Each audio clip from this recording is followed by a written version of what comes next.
মাইমারের ভিতরে যায় না, আমাদের বাংলাদেশের ভিতরে থাকে আমাদের এলাকায় ঢুকিয়া কেন মাইন বসাই গেছে।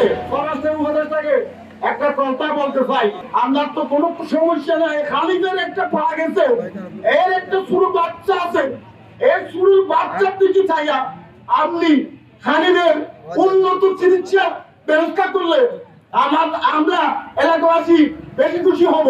মাইমারের ভিতরে যায় না, আমাদের বাংলাদেশের ভিতরে থাকে জালগুলা বসাই, এরা যুদ্ধ লাগছে, মারামারি করছে।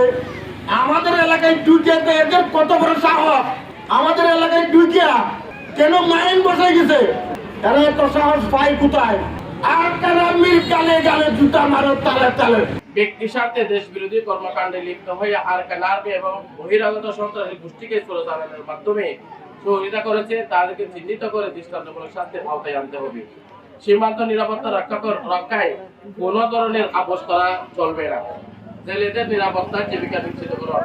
লাভ নদীর উপর নির্ভরশীল জেলেদের জন্য মাছ ধরার পরিবেশ নিরাপদ ও উন্মুক্ত করতে হবে। জীবিকার অভাবে যেমন কোনো সাধারণ নাগরিক অপরাধ বা অবৈধ ব্যবসায় জড়িয়ে না পড়ে, সেদিকে লক্ষ্য রেখে অর্থনৈতিক বিকল্প বা নিরাপত্তা নিশ্চিত করা। 5.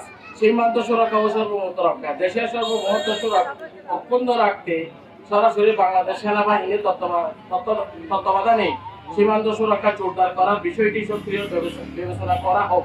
তৃতীয়, কোনো পক্ষের উপর নির্ভর না করে নিজস্ব প্রতিরক্ষা ব্যবস্থার মাধ্যমে সীমান্তের নিরাপত্তা নিশ্চিত করা এখন সময়ের দাবি। বিনীতভাবে আপনার এলাকার সমস্ত নাগরিক ও সমাজ ভুক্তভোগী নাফ নদীর তীরের ছাত্র জনতা পক্ষ থেকে।